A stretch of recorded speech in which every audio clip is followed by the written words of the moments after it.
Vai, mas vai. Quem vai mais nós. É nós. É nós que nós vai. 3, 2, 1.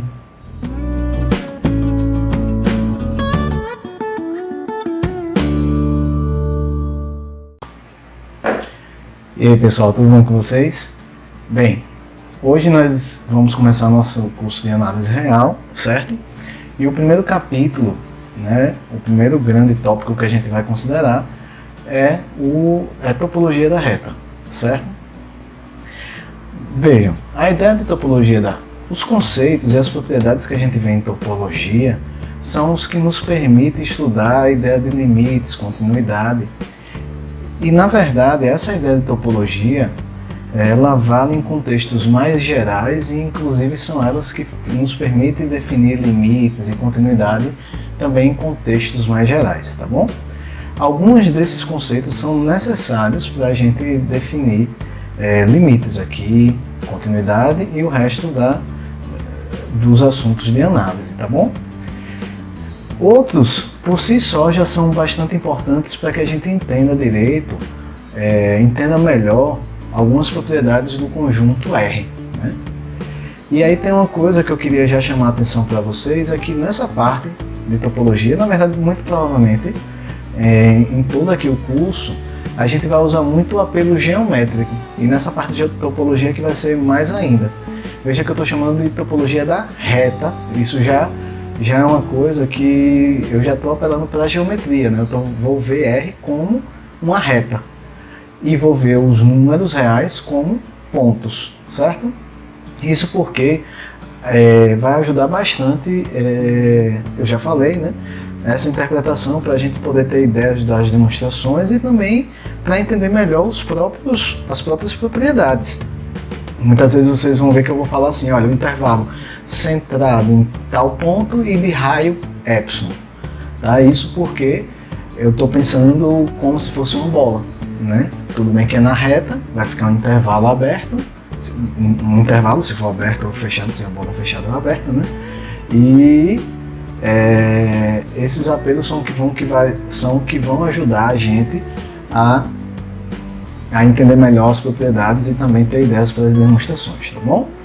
A aula de hoje a gente vai falar sobre conjuntos abertos, tá certo, pessoal? Vejam, vocês vão ver que no PDF eu estou fazendo os slides aqui e a numeração, pelo menos nesse momento, está igual à do material do PDF, né? Não sei se em algum momento eu vou alterar o PDF de maneira que mude lá no PDF a numeração, né? Então, as numerações dos exemplos, definições, teoremas, eu tentei seguir igual do PDF, tá certo? Então vamos lá. Então, para definir conjunto aberto, eu preciso definir o que é um ponto interior a um conjunto, bem como o que é o interior de um conjunto, tá certo?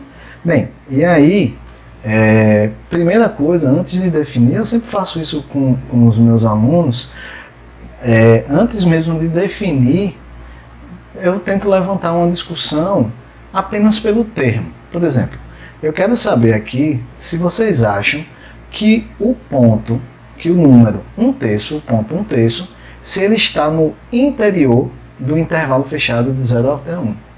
Veja, vocês não têm a definição do interior, né? Mas deixa eu fazer aqui um desenhozinho para a gente entender melhor o que é que eu estou querendo falar. Na borracha, então vou desenhar aqui a reta e vou botar aqui um intervalo, vou botar assim uns colchetezinhos só para vocês entenderem que é fechado, tá? 1/3 deve estar mais ou menos por aqui, né? Então a minha pergunta é, será que só pelo termo interior, vocês imaginam que esse 1/3 está no interior desse intervalo de 0 até 1? Bem, eu imagino que muita gente deve pensar que sim. Ele está no intervalo e parece ser um pouco mais do que isso. Ele realmente parece estar no interior do intervalo. Eu vou responder já. E sim, a gente vai ver a definição do interior e nós vamos ver que esse 1/3 está no interior de x. Agora, por exemplo, se eu pensasse, por exemplo, no 0 ou no 1, vou pegar o 0 só como exemplo. Se eu pensasse no 0, por exemplo, tá? Será que o ponto 0 ele está no interior do intervalo fechado 0, 1? Bem, geralmente eu pergunto isso aos meus alunos quando eu defino, né, interior, e muita gente percebe que, veja, o 0 ele está no conjunto e está. Mas se você pensar em interior ao conjunto, não parece, né? Ele está parecendo mais estar numa fronteira, né? Ele já está aqui no iniciozinho ou finalzinho, depende, né? Tem até uns alunos que dizem, não, ele está na beirada, né? A gente vai ver, na verdade, que o 0 não está no interior e que ele está... Minha letra aqui está feia, pessoal, não é porque tem que me acostumar aqui, tá? Ele não está no interior porque ele está na fronteira do conjunto, tá? Não é beirada, tem gente que fala beirada, mas é fronteira, tá? Tem gente que eu digo assim, não, os alunos quando... Não, o 0 tá, ele está na beirada ali do conjunto, tá? É fronteira, tá? Termo certo. Veja, então eu digo que um ponto A é interior a um conjunto X quando existir um epsilon positivo, de maneira que o intervalo centrado em A de raio epsilon, isto é, o intervalo aberto de A menos epsilon até A mais epsilon, ele está todo contido em X. Então preste atenção. Eu sou A, beleza? Para um ponto A estar no interior de um conjunto X, não basta ele estar em X. Tem que estar ele e tem que ter um intervalozinho aberto todo, centrado nele, contido em X. Mesmo que o epsilon seja muito pequeno, deve haver um epsilon de maneira que o intervalo de A menos epsilon até A mais epsilon está todo contido em X. Mais uma vez, veja que eu estou falando de uma maneira meio geométrica, né? Tratando esse intervalo como se fosse uma bola. O intervalo centrado em A de raio epsilon.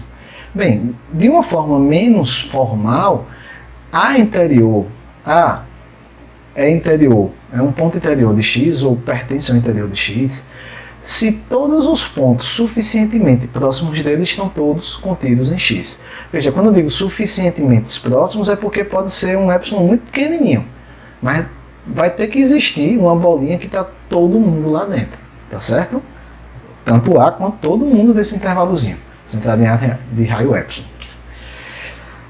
E aí mais alguns termos, né? Se A é um ponto interior de X, eu digo que X é uma vizinhança de A, e por fim, quando eu junto todos os pontos interiores de X num conjunto só, esse conjunto é chamado interior de X e é denotado por int X. Então int X é o interior de X, é o conjunto formado por todos os pontos interiores a X, tá certo? Bem, uma observação aqui simples é que, claro, todo mundo do interior pertence ao conjunto, todo mundo do interior de X pertence a X, porque se A está no interior, está A e todo um intervalo aberto que contém A em X, então, em particular, o A pertence a X. Então, eu concluo com isso que o interior de X, olha, eu concluo com isso que o interior do conjunto X está sempre contido no próprio conjunto X. A questão é que pode existir números em X, pontos em X, que não estão no interior. Por exemplo, na discussão lá, o intervalo aberto de 0 até 1, o 0 e o 1 a gente vai ver que eles estão no conjunto, porque o intervalo é fechado, mas eles não estão no interior, tá certo? E aí o que acontece? Quando o conjunto A é igual ao seu interior, eu digo que esse conjunto é um conjunto aberto. Tá? É um conjunto aberto. Bem, então vamos voltar para o nosso exemplo lá, para o nosso exemplo x igual ao intervalo fechado de 0 até 1. E aí aqui eu firmo, olha, 1/3 é realmente um ponto interior de x. Por quê? Tá, se eu estou dizendo que é um ponto interior, eu tenho que mostrar um epsilon de maneira que o intervalo centrado em A de raio epsilon esteja lá dentro, né? Nesse caso o A é 1/3, eu disse, olha, o epsilon igual a 1/6 dá certo. Bem, antes de eu fazer, a conta aqui é muito simples, né? Por quê? Porque como é que eu garanto que esse intervalo aqui está contido em x, sendo x igual a esse? Bem, A é 1/3, epsilon é 1/6, então 1/3 menos 1/6 dá 1/6, 1/3 mais 1/6 dá meio. Esse intervalo de 1/6 até meio, certamente está contido no intervalo, né? Certamente está contido no intervalo fechado 0, 1, não tenho dúvida. Veja, a ideia geométrica para isso é bastante simples de perceber também. Por que foi que eu fiz aqui? Por que eu escolhi esse epsilon e por que eu sei que esse epsilon dá certo? E vários outros dariam certo também. Tá? Por exemplo, eu estou aqui, 0 até 1. Vamos botar aqui que eu tenha 1/3 aqui, beleza? O que é que eu fiz? Bem, eu percebo que eu peguei essa distância aqui, daqui para cá, que eu sei que é 1/3, e dividi no meio. Essa distanciazinha agora, olha, eu peguei essa distanciazinha aqui, ó, é justamente o meu epsilon que eu considerei 1/6. Certamente quando eu ando 1/6 para cá, bate em meio, né? E está todo mundo nesse intervalo, certamente está no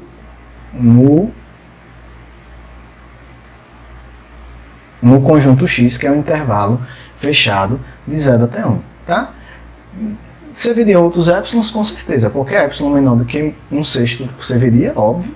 E também, na verdade, o epsilon poderia ser até igual a 1/3 mesmo. Veja que nesse caso o intervalo chegaria até aqui, mas continuaria contido no conjunto, sem problema algum. Tá? Veja, de maneira similar, a gente consegue provar que todo ponto... Eu vou fazer 2 desenhos aqui, tá? Eu não vou repetir as contas, pessoal. Eu vou fazer só os desenhos. Vocês podem escolher o epsilon bem certinho. Veja, o que eu estou afirmando aqui agora é que todo ponto A,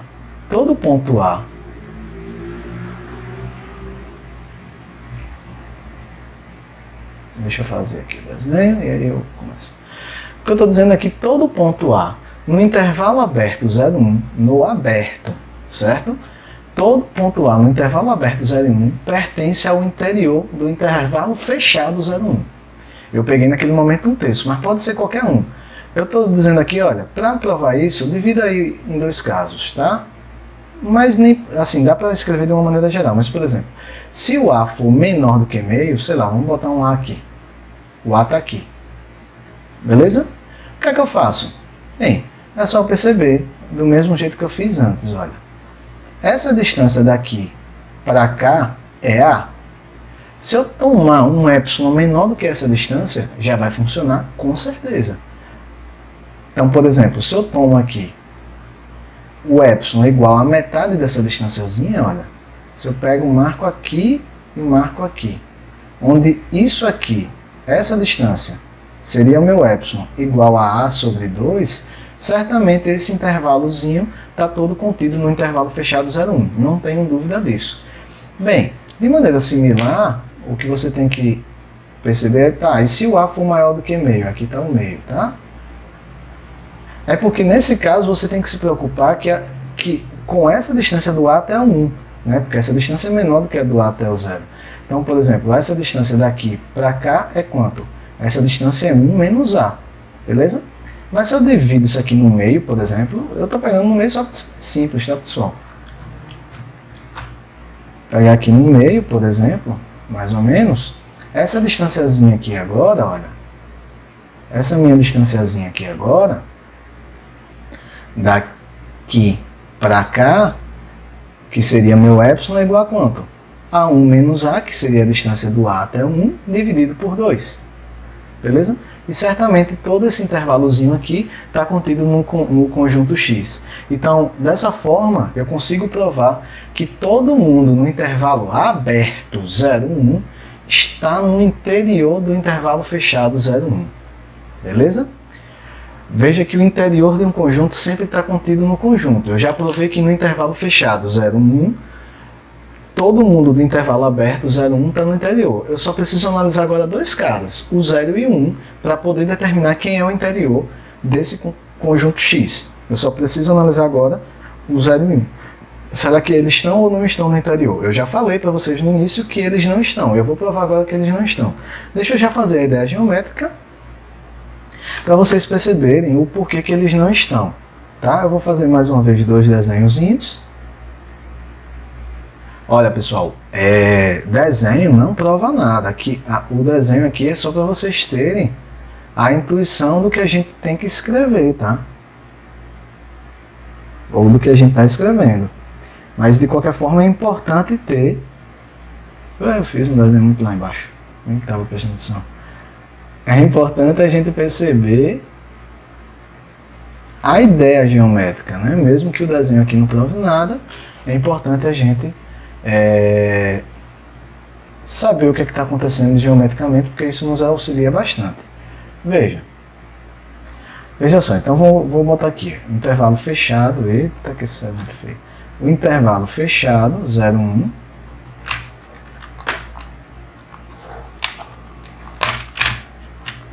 Intervalo fechado 0, 1. E aí a minha preocupação agora, ou o que eu quero analisar, é se o zero, por exemplo, ele está no intervalo, desculpe, se ela está no interior desse conjunto X. Veja, a questão é simples, olha. Quando eu pego um intervalo centrado em 0 de raio epsilon, o que vai acontecer? Tá, 0 mais epsilon, beleza, vai estar por aqui, essa galerinha está contida no conjunto. Mas quando eu pego, meu amigo, 0 menos epsilon, por menor que seja o epsilon, pode ser 1 sobre 1 trilhão. Por menor que seja o epsilon, aqui vai ter caras que não estão no conjunto X. Aqui tem caras que não estão no conjunto X. Beleza? Da mesma forma, sim, claro, porque tem números negativos aqui, né? E o intervalo o X é de 0 até 1. Beleza? Da mesma forma, se eu pego de 0 até 1, aí eu vou tentar achar um epsilon de maneira que o intervalo centrado em 1 de raio epsilon esteja nesse intervalo fechado de 0 até 1. Quando eu pego um epsilon para cá, ou seja, eu chego aqui no 1 menos epsilon, né? Esse ponto é 1 menos epsilon, beleza. Todo mundo aqui, né? Se o epsilon for suficientemente pequeno, está aqui dentro. Agora, quando eu ando por qualquer que seja, qualquer tiquinho que eu venha para cá, que seria o 1 mais epsilon, essa galerinha aqui agora, olha, ninguém está no intervalo porque esses caras aqui são maiores do que 1, então eles não estão, obviamente, no intervalo 0, 1. Então eu escrevi aqui, olha, nenhum intervalo dessa forma, com epsilon positivo, está contido nesse intervalo. E também nenhum intervalo dessa forma, 1 menos epsilon mais epsilon, está contido nesse intervalo fechado 0, 1. Então nem o 1 nem o 0 estão no interior de X. O que é que eu concluo? Eu já sei que o interior de um conjunto tem que estar nele mesmo. Então certamente eu já analisei, olha, todo mundo do intervalo aberto está no interior e o 0, 1 não estão no interior desse intervalo fechado 0, 1. Então o interior do intervalo fechado 0, 1 é igual ao intervalo aberto 0, 1. Tá certo, pessoal?